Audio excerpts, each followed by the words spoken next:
tem pouca gente. Dá para ouvir aí, né? É porque precisa gravar. Ah, por causa da gravação, né? Todos assinaram, por favor.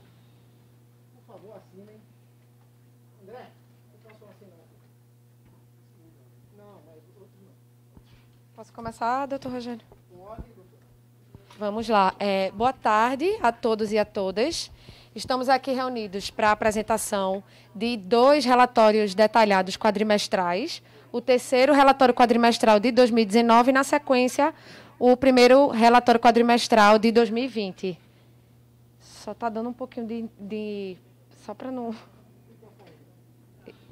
Pronto, então vamos lá.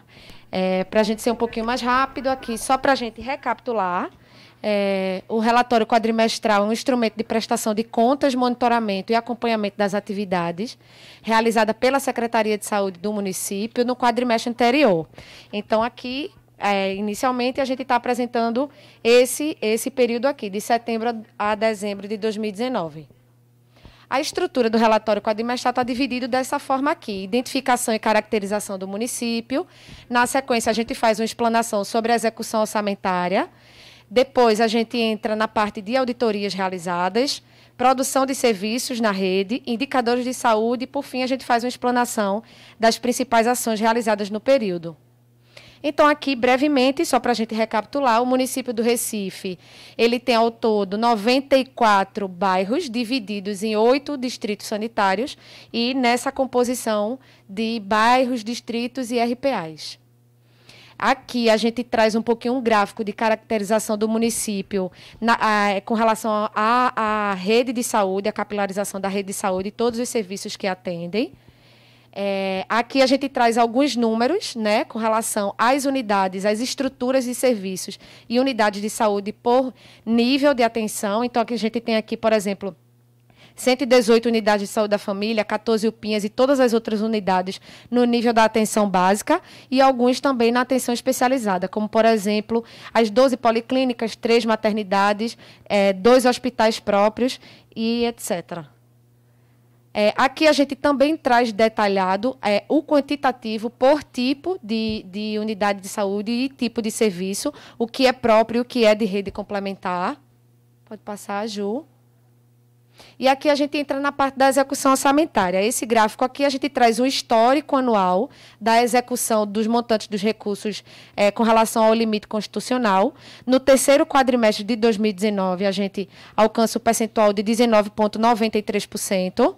Pode passar, Ju. E aqui a gente faz um comparativo com o quadrimestre, o terceiro quadrimestre do ano de 2018. Então, a gente vê aqui que o percentual fica um pouco abaixo, fica 0,54 quando a gente fez as contas de diferença, mas que no montante ele tem a mesma representatividade. Pode passar. Com relação às subfunções, né, aos serviços que são atendidos, a gente vê um destaque aqui na atenção básica, que a gente permaneceu no mesmo patamar de execução, e aqui a distribuição percentual por outros blocos. Com relação às auditorias, que são a ferramenta que mede a avaliação dos serviços, a gente tem aqui, no terceiro quadrimestre de 2019, um percentual de 58% de auditorias concluídas.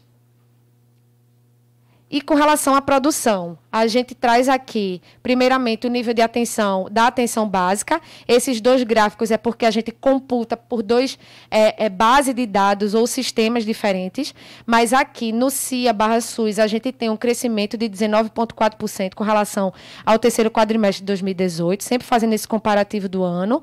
E no ESUS a gente tem também um crescimento de 19%. Ainda na atenção básica, quando a gente junta as 2 bases de dados, o total dá uma média de 19,3% de crescimento. Na atenção especializada, a gente também observa um crescimento na produção com relação à atenção ambulatorial de 12,4% e na hospitalar, com relação às internações, de 10,6%. Na urgência e emergência, a gente também segue esse mesmo crescimento apresentado nas produções anteriores. A produção ambulatorial cresce 19,3% com relação ao terceiro quadrimestre de 2018 e a produção hospitalar 11,7%. Com relação à rede de assistência psicossocial, a RAPS, a produção ambulatorial cresce 23,2% e a de internações 2,6%. Aqui, com relação à vigilância à saúde, a gente tem um crescimento, quando a gente compara os quadrimestres, de 22,4%.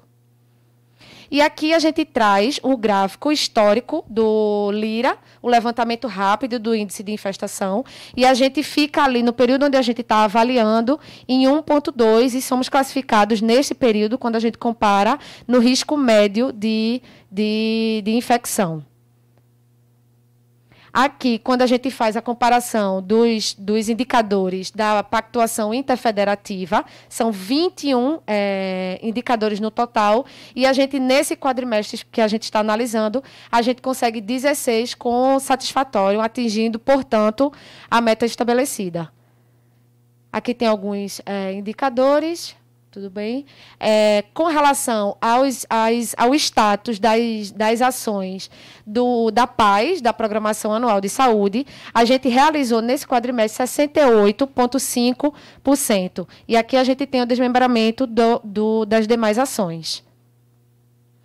E, para a gente resumir o relatório do terceiro quadrimestre, né, de 2019, foram realizadas 750 ações que compõem o programa Saúde em Todo Lugar. A gente trouxe destaque de algumas aqui, que vale a pena a gente falar, como, por exemplo, o Chegando Junto, que a gente, entre vários serviços que foram feitos nesse programa, né, junto à Prefeitura como um todo, a Secretaria de Saúde fez os mutirões de saúde. A abertura da ala de alto risco no Hospital da Mulher do Recife, que amplia a capacidade para 500 partos por mês. Pode passar, Ju. A Prefeitura lança a linha de cuidado à tuberculose. Pode passar. Aqui a gente celebrando o Dia Nacional dos Agentes de Saúde. Aqui o Outubro Rosa e o serviço de mamógrafo móvel, que foi realizado. Aqui uma foto da construção do Hospital do Idoso, as obras, né, em ritmo acelerado que nós tivemos. Aqui a campanha de vacinação antirrábica. E aqui o licenciamento sanitário de forma digital. Lança o plano de enfrentamento à arbovirose e a liberação dos mosquitos estéreis. E, enfim, esses são as que a gente tem de destaque do terceiro quadrimestre de 2019. E aí a gente vai para o de 2020. Tá bom o tempo aí, doutor? Tudo certo?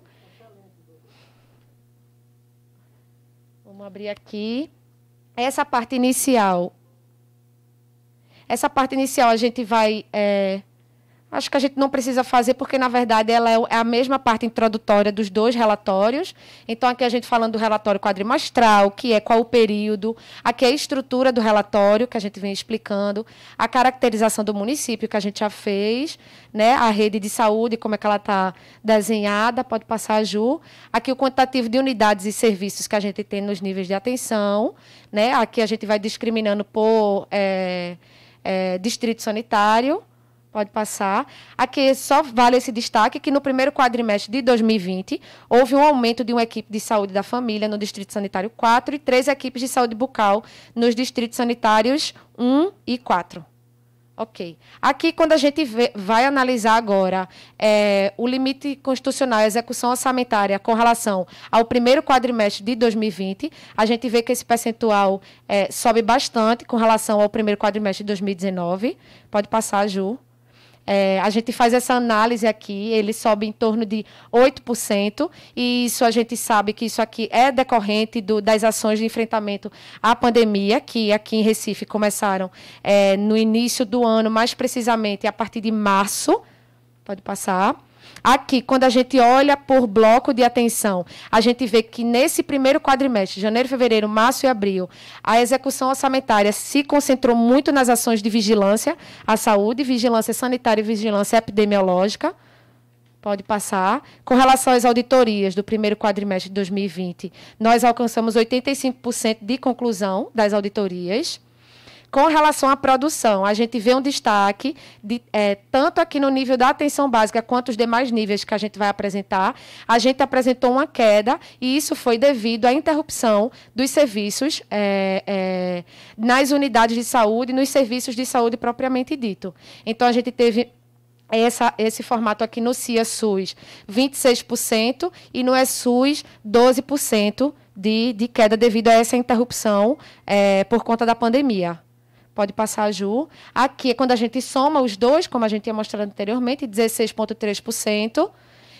Na atenção especializada também tem esse acompanhamento no primeiro quadrimestre. É importante a gente deixar destacado isso. 28% aqui na parte... desculpa. Eu acho que essa parte aqui é ambulatorial e ali é a parte hospitalar, né, que a gente sempre faz separado. Pode passar. Aqui a gente mostra a produção ambulatorial, a queda dos 28%, e das internações de 18,2%. Na RAPS também, 3,3%, e ali a gente tem um acréscimo de 5,8% na produção das internações. Aqui a vigilância à saúde, a gente também vê esse decréscimo de 10,6%, e só recapitulando tudo com relação à interrupção dos serviços causado pela pandemia na consolidação desses dados. Pode passar. O gráfico histórico do Lira, quando a gente vai para o primeiro quadrimestre de 2020, a gente está em 1,6, continuamos na escala do risco médio. E aqui, quando a gente vai para a parte dos indicadores da pactuação interfederativa, nós atingimos 15% de índice satisfatório dos 21 dos nossos indicadores. Pode passar, Ju.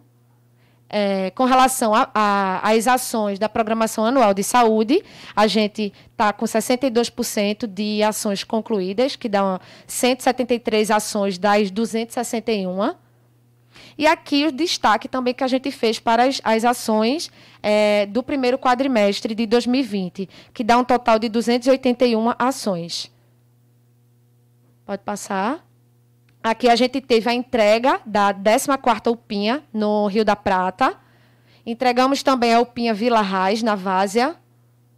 Aqui a gente traz mais uma vez as obras do Hospital do Idoso, que inclusive será entregue nos próximos dias. Aqui, um retrato do concurso público, que antecipou a homologação para agilizar as contratações para o enfrentamento à pandemia. Aqui, mais serviços do programa Chegando Junto, que aqui foram realizados alguns mutirões de saúde nos meses iniciais de 2020, depois a gente teve essa interrupção. Aqui, as inscrições para a seleção pública de agentes comunitários de saúde. Aqui, realizando atendimentos de atividades educativas para chamar atenção com relação à hanseníase. E aqui a gente trouxe um destaque com relação às ações de enfrentamento à Covid. Então, a gente trouxe uma rápida linha do tempo, eu vou passar um pouco mais rápido dessa parte. Uma rápida linha do tempo, contando o histórico de como foi a chegada da Covid-19 aqui no município de Recife. Na verdade, a gente traz aqui, dia 11 de março, a gente tem a declaração da OMS da pandemia. Os primeiros casos confirmados em Recife foi logo um dia depois, no dia 12 de março, e neste mesmo dia a gente já instalou a sala de situação na Prefeitura da cidade do Recife. Aqui, no dia 13, a gente começou a divulgar as primeiras ações de contingenciamento.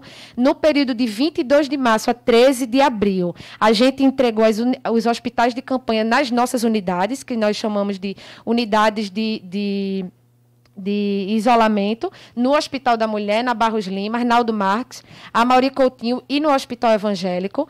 Na sequência, até o dia 5 de maio, nós entregamos os hospitais provisórios, o HPR1 Aurora, nos Coelhos e na Imbiribeira. Dia 16 de maio, tivemos o início do período de quarentena ou isolamento rígido, como a gente chama, e dia 15 de junho a gente tem o marco ali do início do plano de convivência com a Covid-19. Então, alguns destaques aqui, né? Uma das primeiras ações da gestão do município foi a estruturação da rede com a implantação dos hospitais de campanha em 45 dias, né, que resultaram em 1.083 leitos, dos quais 342 foram leitos de UTI, né, e a edição de decretos com orientações para a população. né? E aqui alguns destaques. No total das ações de enfrentamento à Covid-19, a Prefeitura do Recife, comandada pela Secretaria de Saúde, entregou 7 hospitais provisórios, que foram entregues em 45 dias, mais de 10 mil equipamentos adquiridos para esses hospitais, e a gente hoje temos o resultado de mais de 18 mil atendimentos nos hospitais de campanha, mais de 6 mil internações e mais de 3 mil altas dessas internações. E aqui algumas fotos para a gente dar um destaque. Esse foi o Hospital Provisório do Recife Aurora, na Rua da Aurora. Esse aqui foi o da Imbiribeira. Esse aqui foi uma foto lá da estrutura provisória que nós montamos na Arnaldo Marques. Aqui também é na parte interna da Arnaldo Marques. Aqui foi a estrutura provisória no Hospital da Mulher do Recife. Aqui também na parte interna do Hospital da Mulher. E aqui são destaque com relação aos profissionais contratados, que o papel deles foi de fundamental importância no reforço ao combate ao coronavírus. E temos esses números aí, né? O município no importante patamar de mais de 30 mil pessoas recuperadas da Covid-19 e redução de mais de 90% nos óbitos pelo agravo em nossa cidade, nesses 6 meses de enfrentamento à pandemia. Aí a gente tem uma foto comemorando a alta 3.000. E aqui algumas estações itinerantes que nós montamos, né, na cidade, em pontos estratégicos da cidade. E aqui são outros números, tá ruim de ler, Ju. Mas aí a parte de tecnologia, né, os aplicativos que nós lançamos, as plataformas que fizemos, tudo para dar reforço a esse enfrentamento.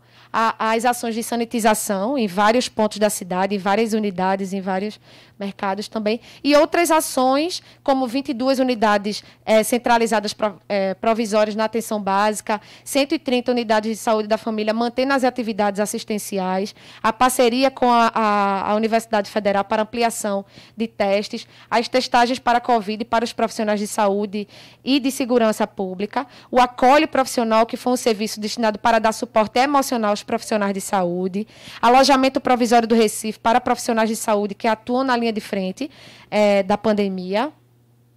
E eu acho que é isso, com relação à apresentação. Doutora Laura, muito obrigado.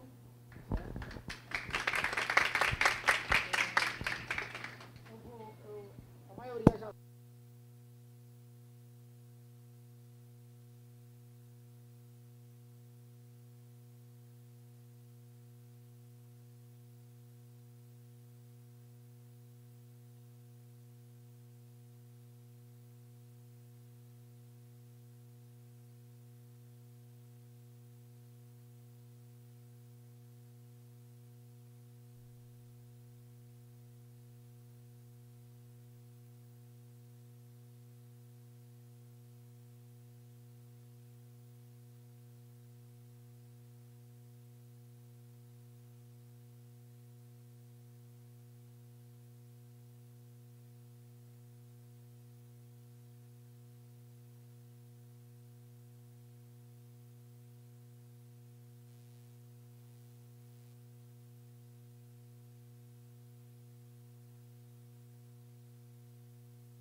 Então, o que a medicina faz? Acompanhar o pós-epidemia, ou pós-pandemia. Vocês estão me ouvindo? Então, É por causa da gravação, eu acho que ele precisa. o pós-pandemia, e isso facilita muito o acompanhamento desses pacientes. Então, por isso que eu perguntei isso à doutora Laura, e muito obrigado pela resposta. Em seguida, eu vou passar a palavra ao secretário, excelentíssimo senhor secretário de Saúde, doutor Jailson, para que ele tenha 10 minutos, que ele vai tecer considerações acerca do que a Prefeitura vem fazendo.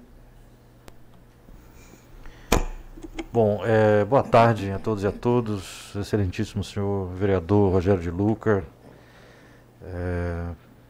nosso presidente da Comissão de Saúde da Câmara dos Vereadores do Recife. Queria saudar aqui, em nome de Laura, Andresa e Juliana Ribeiro, agradecer pela excelente apresentação, sucinta, aí, procurando resumir 6 meses de muito trabalho em poucos slides, cumprindo aí esse objetivo. E queria, em nome delas, agradecer a presença de todos aqui, da equipe, da Prefeitura. Quero ser muito breve. Vereador, nós temos construído aqui, chegando a 7 anos, 9 meses de um trabalho junto ao prefeito Geraldo Júlio. Algumas das pessoas que estão aqui nessa sala têm acompanhado isso muito de perto. O senhor tem acompanhado isso muito de perto desde o princípio. E eu queria destacar que nós temos aí talvez a nossa saúde pública, quando a gente for olhar para frente, a nossa saúde pública na cidade, no país, até no mundo inteiro, tem esse marco divisório, né, antes e depois dessa pandemia, que de fato chegou mudando profundamente muitos aspectos do nosso cotidiano. Não só, aliás, em quem faz saúde, no cotidiano de todos nós, na sociedade. E essa diferença exatamente que aparece entre os 2 quadrimestres já aponta exatamente para o início do efeito, digamos assim, da pandemia nos indicadores da cidade. E nós não temos dúvidas de que vai levar um tempo considerável para que a gente possa buscar recuperar esse tempo de atenção à saúde, né? Embora nossa atenção básica, por exemplo, não parou em nenhum momento, nós tivemos o cuidado de fazer unidades dedicadas na atenção primária à saúde para sintomáticos respiratórios, com horário estendido, exatamente para não misturar quem tinha sintoma respiratório com quem não tinha, o que em muitos países e muitas localidades essa falta de segregação gerou muita contaminação. Mas eu queria destacar que estamos ainda em meio à pandemia, ela não acabou, mas eu queria destacar que o último quadrimestre de 2019 talvez seja um bom indicador de algumas coisas que eram um crescente ao longo do tempo e que chegaram a um patamar. Eu queria só fazer alguns poucos destaques.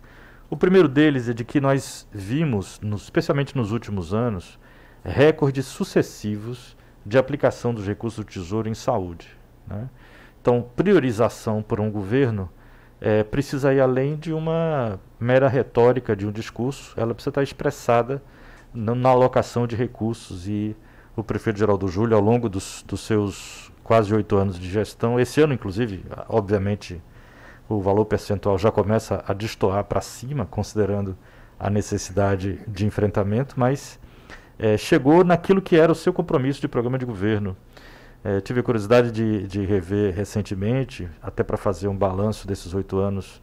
A gente viu que a prefeitura foi galgando etapas até que chegou muito próximo dos 20% de aplicação de recursos do Tesouro na saúde, o que é uma clara determinação, saindo de 15%, né, aumentando para 20%, uma clara priorização do segmento. E quando a gente vê ali o último quadrimestre de 2019, compara com 2018, teve uma pequena queda, uma variação, eu diria, em torno da mesma média, né, percentual, mas acompanhado de um importante aumento da produção, tanto do ambulatório, como da atenção hospitalar, como da atenção de urgência e emergência, como da RAPS e da vigilância. Ou seja, percentualmente a mesma aplicação de recurso, mas com mais eficiência, uma palavra tão importante na gestão pública. E eu fico aqui querendo especialmente destacar esse ponto técnico que eu acho que é muito importante. A apresentação de alguns programas que foi feita aqui de maneira muito sucinta, voltando no tempo naquele período, né, ampliação das atividades do Hospital da Mulher e aí avançando o Recife na média e alta complexidade, como é também o seu papel como cidade polo, como capital de um estado importante como Pernambuco. E ao mesmo tempo em que a gente não esqueceu das políticas das doenças negligenciadas, nesse momento em que o Brasil vive uma sucessiva crise econômica que já se arrasta há vários anos, a maior crise econômica do último século também, se a gente for olhar assim, comparável às grandes crises econômicas mundiais, mas aqui no Brasil, com muita dificuldade de retomada de crescimento e de arrecadação. E nesse cenário, o empobrecimento da população exigiu algumas mudanças de postura e de atitude, né? Uma delas, aqui Laura já colocou, a questão do programa Chegando Junto, foi muito bem destacado, não vou me ater tanto a isso, mas também a políticas como tuberculose, uma doença fundamentalmente ligada à pobreza, ligada às condições de vida que o empobrecimento populacional acaba trazendo como desafio, né? Então, estou fazendo um sobrevoo geral, gostaria de falar com mais detalhamento, mas eu acho que a ideia de que a gente possa ter... Acho que a explicação já foi muito clara e a ideia de que a gente possa ter um debate. O relato do Lira é um lembrete de que nós não cuidamos só desse desafio, né? O índice rápido, o levantamento do índice rápido de Aedes aegypti mostra que, ao longo desse tempo, o desafio que foi manter, inclusive, na atualidade, os cuidados em relação ao controle e combate de arboviroses. Então, isso significa que nós estamos também atingindo sucessivos anos onde esses índices de Lira são os mais baixos da história, né? Às vezes fica ali, quando ele empata com um ano que já foi desses últimos 4 ou 5 anos. Então, é um desafio manter esses valores baixos, mesmo no enfrentamento de outros desafios. Mesmo num período de forte crise econômica, com desinvestimento grande em várias áreas públicas, o prefeito Geraldo Júlio fez algumas entregas significativas, e nesses 2 quadrimestres a que a gente se refere, destacando aí as 2 UPINhas, as novas do Rio da Prata e Vila Raiz, obras que, junto com outras UPINhas inauguradas anteriormente, inauguram ou dão início a uma fase diferente da saúde, da atenção básica no município, onde a qualidade do equipamento de saúde acompanha o projeto e a necessidade de boas condições de trabalho e de atendimento e de cuidado para a nossa população. Então, acho que esse é um registro importante. A gente também não descuidou da rede, né? Acho que várias obras foram da rede já existente. Nós estamos chegando ao maior programa já feito de requalificação e recuperação da rede de saúde do Recife ao longo desses últimos 8 anos. Vamos entregar em janeiro, no final de dezembro, uma cidade na saúde muito diferente daquela que a gente recebeu, sem dúvida, em vários aspectos.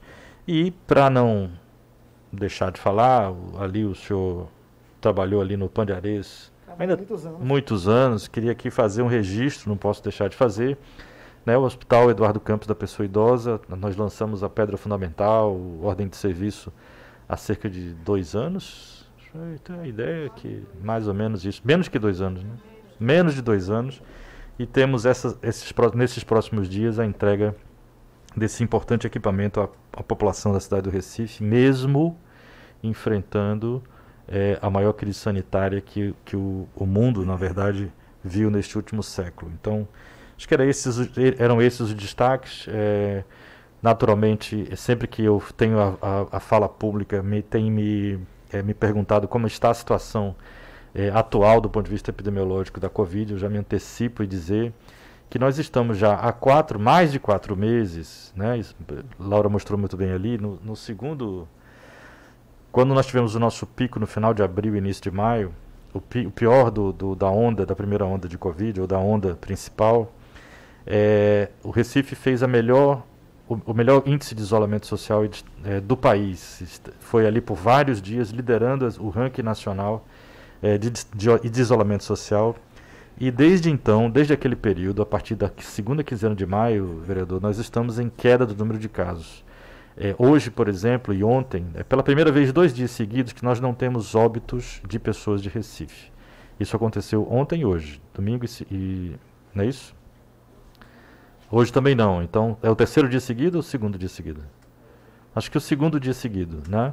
É a primeira vez que isso acontece desde o início da pandemia, desde o início dos óbitos, aliás, e a gente fica, por um lado, bastante realizado no sentido de que a cidade respondeu à altura do desafio, mas, por outro lado, sempre lembrando de que esta realidade que nós vivemos aqui, né, todos de máscara, distanciamento social, álcool na entrada, na recepção, esses cuidados todos, eles devem permanecer como regra, porque, é claro, há evidências de partes significativas da nossa população ainda não expostas ao vírus, o que representa um risco permanente de retorno de circulação e de novos casos. Então, acho que em virtude da necessidade da gente ser objetivo, era isso.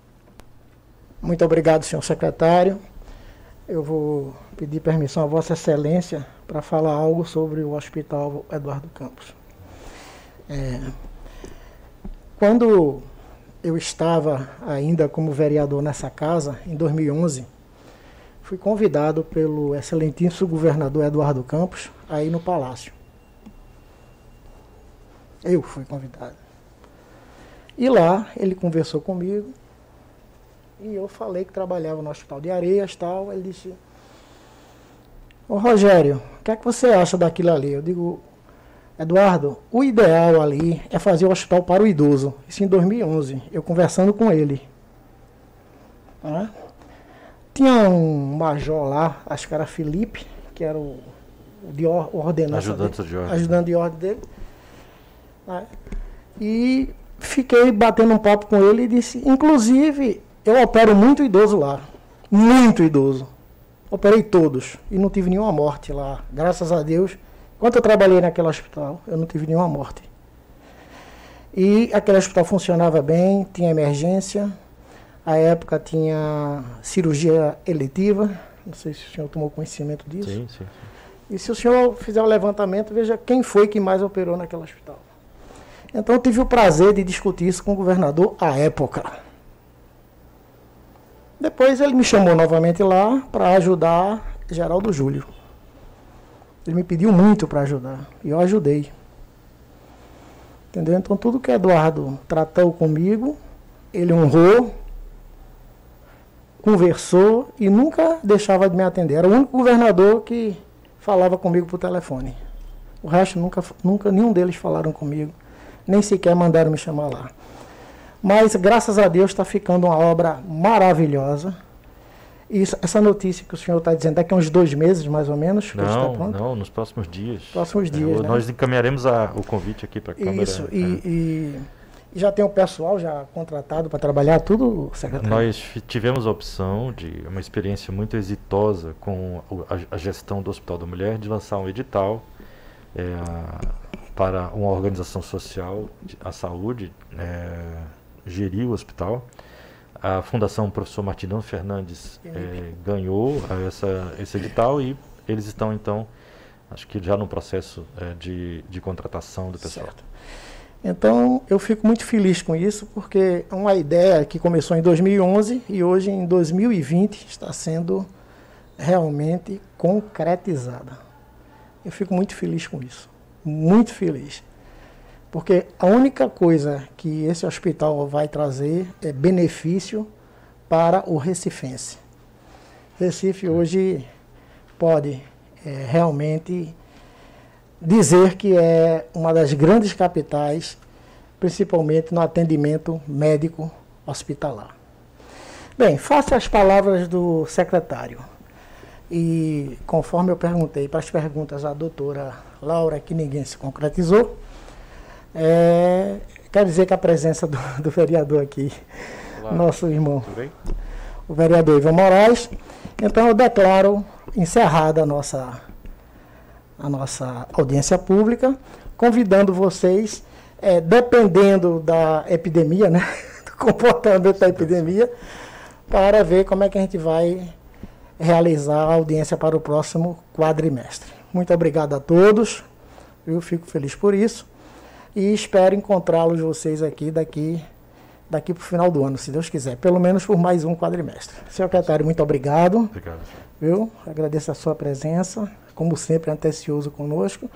E a doutora Laura ali pela brilhante explanação a respeito da saúde. Muito obrigado, viu? Que bom. Ô, meu querido, eu não pude nem passar para você. Que ia ser virtual, mas depois eu vi que ia ser não. Ô, Ivan, deixa eu te explicar.